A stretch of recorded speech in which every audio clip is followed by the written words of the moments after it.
நான் ஒரே ஒரு விஷயம் மட்டும் ஷேர் பண்ணணும்னு நினச்சேன். அது என்னென்னா, யூடியூப்பில் நிறைய நெகட்டிவிட்டீஸ், அதாவது உங்கள் கூட இருக்கவங்க உங்களை ஏமாற்ற போகிறாங்கன்னா அதை எப்படி கண்டுபிடிக்கிறது, இல்லை உங்கள் ஆஃபீஸில் உங்களை வந்து டிச் பண்ணுறாங்க அப்படின்னா அதை எப்படி கண்டுபிடிக்கிறது, நிறையா ஆடியன்ஸ் இருக்கிற மாதிரி தெரியுது.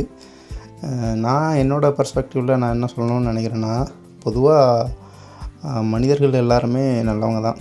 சமூகம் எல்லாமே நல்லா தான் இருக்குது. நன்மை தான் நம்மளை சுற்றி அதிகமாக இருக்குது. அதனால தான் மொத்தமாக ஒட்டுமொத்த சமூகமாக இயங்க முடியுது. அதில் நிறைய சேலஞ்சஸ் இருக்குது, நிறைய சிக்கல்கள் இருக்குது. அதெல்லாம் ஒன்று ஒன்றா போராடிக்கிட்டு இருக்கோம், ஒன்று ஒன்றும் ட்ரை பண்ணிகிட்ருக்கோம். இம்ப்ரூவ் பண்ணுறதுக்காக நிறைய செஞ்சுக்கிட்டு இருக்கோம். டயலாக்ஸ் இருக்குது, கன்வர்சேஷன்ஸ் இருக்குது, பாலிசிஸ் இருக்குது, கவர்மெண்ட் இருக்குது. ஸோ அது போக இண்டிவிஜுவலாக நம்மளோட லைஃப் தனியாக தான் இருக்குது. அது யாரும் இல்லைன்னு சொல்லலை. அதுக்காக வந்து நீங்கள் தனியாக தான் இருக்கணும், வாழ்க்கையே தனியாக தான் இருக்குது அப்படின்னு சொல்கிற வீடியோஸ்லாம் நிறைய பார்க்குறேன். அதெல்லாம் பார்க்கும்போது எனக்கு ஏதோ ஒரு மிஸ்கைட் பண்ணுற மாதிரி இருக்குது. நான் என்ன சொல்லணும்னு நினைக்கிறேன்னா, இந்த வாழ்க்கை வந்து எப்போதுமே வந்து தனிப்பட்ட வாழ்க்கை கிடையாது. நம்மளோட பர்சனல் கோல்ஸ் வேணால் தனியாக இருக்கலாம்.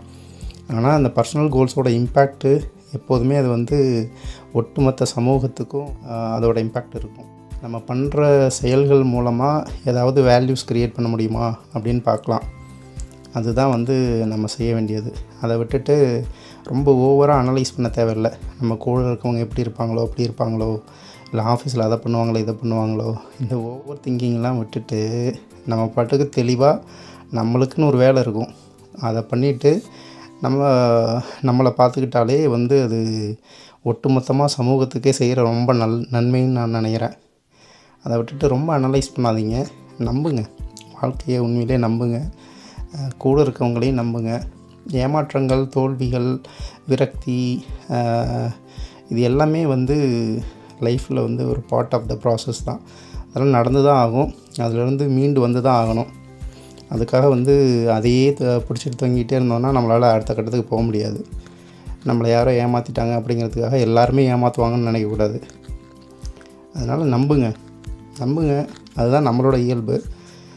அதுலேருந்து நம்ம கற்றுக்கலாம். நம்மளோட தோல்விகள்லேருந்து, கூட இருக்கவங்களோட தோல்விகள்லேருந்து நம்ம கற்றுக்கலாம். இவ்வளோ தான் பண்ண முடியும். ரொம்ப அனலைஸ் பண்ணிகிட்டு இருக்காதீங்க. ட்ரை பண்ணி பாருங்கள், யோசித்து பாருங்கள்.